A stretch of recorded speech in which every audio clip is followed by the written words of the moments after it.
here we are. Here we are at the first SpongeBob special of Season 7. And while it's not trash,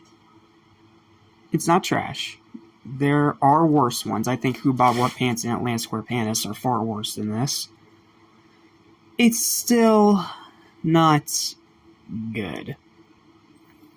It's weird because, some things I do like about it, but there is so much about it that just doesn't work or feel rushed or muddles the message. It's just a mess. So, needless to say, we have a good bit to talk about, so let's dive in. What's up? What's happening? What's going on, everybody? Welcome back to Animation Station, your number one source for anything and everything animation, including TV and movies, and a sponge that lives in a pineapple under the sea. I am your host, Jackson Small. Welcome back to SpongeBob Month 7. Welcome to my review of SpongeBob's Last Stand, an episode that's supposed to be about environmentalism, but is instead just a grade A example in laziness. So, without further ado, let's dive in. So, what's the plot of SpongeBob's Last Stand? Well, it's simple. SpongeBob and Patrick are trying to save Jellyfish Fields from getting turned into a giant superhighway. And Mr. Krabs apparently supported this highway until he found out that Plankton was involved with the plan, and that it's going to be paved over the Krusty Krab.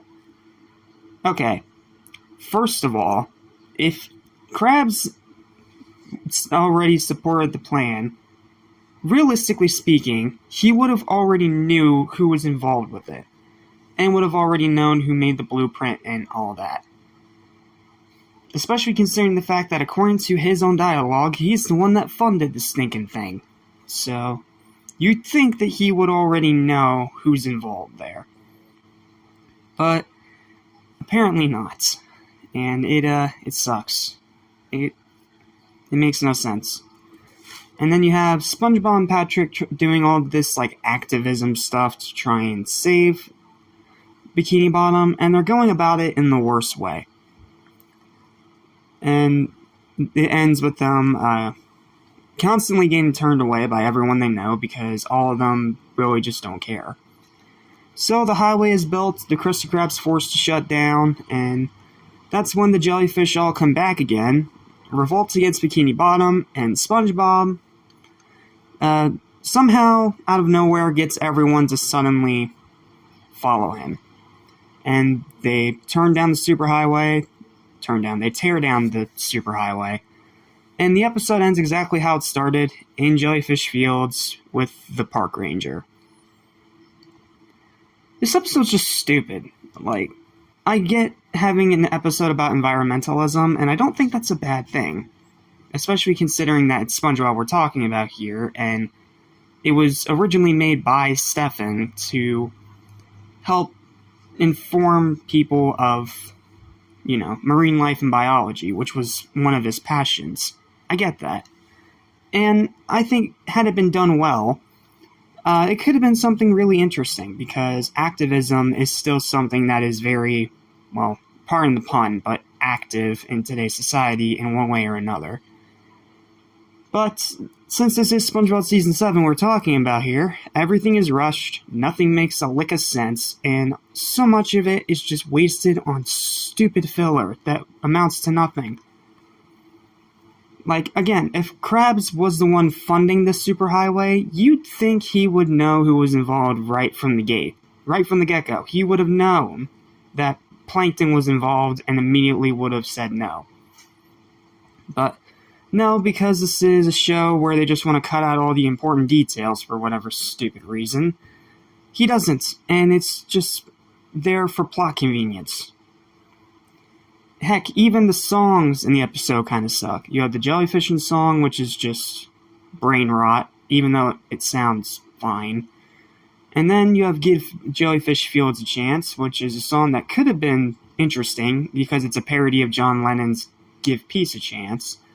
But the problem is that all the lyrics are nonsense. They have literally nothing to do with what they're actually trying to talk about.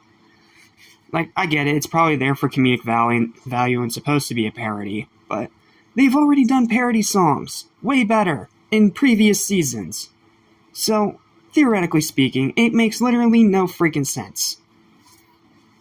And again, how is everyone so for the superhighway, but then SpongeBob makes one announcement on the live broadcast TV when the jellyfish attack, and everyone immediately turns the other way? It is so stupid. Like, you have some interesting concepts here. You have Krabs having to give up the formula and accept defeat.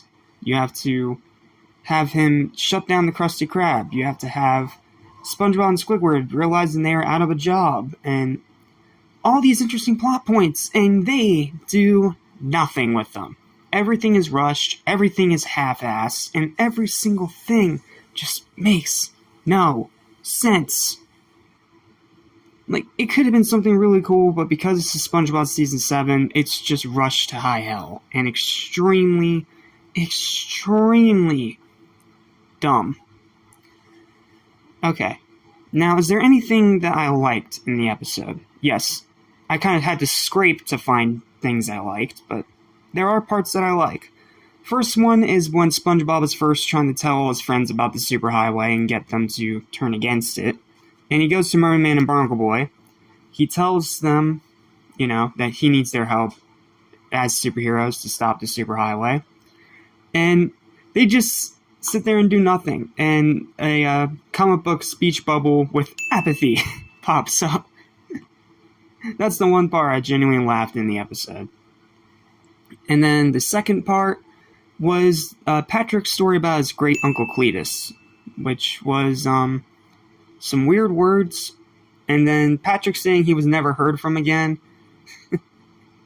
It implies some dark things that I usually like SpongeBob doing, whenever they actually have the balls to actually try and do something darker, or do a dark joke, or, a wink and nod to its adult audience. But outside of that, this episode has literally nothing worth remembering, nothing worth talking about, and nothing else really worth acknowledging.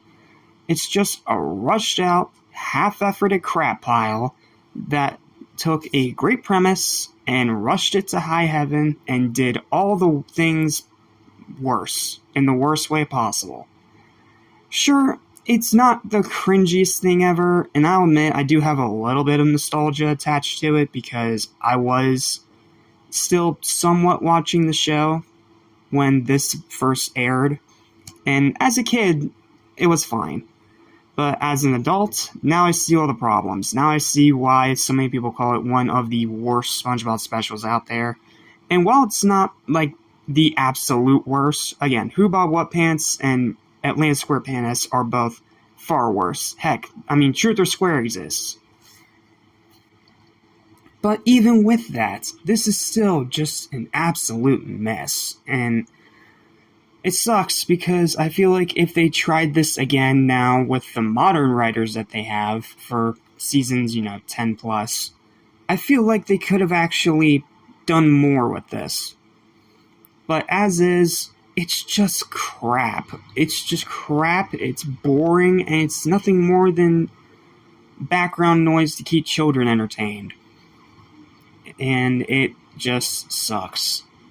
Final verdict for this bore is a 6 out of 20. It's a bad episode, it's a bad special, and it completely wasted a decent concept. Just bad, boring, don't watch it, not worth your time. Okay, that's all I got. Thank you guys so much for watching. Please don't forget to like, share, and subscribe for more videos like this almost every single day. And I'll see you guys next time for a much better video. That being the decent but confusing Back to the Past, and the surprisingly fun Bad Guy Club for Villains. Until then, thanks for watching, stay spongy, and I'll see you in the next review. Listen, I will soon forget, so listen and you won't regret. Be true to yourself, don't miss your chance, and you won't end up like the fool who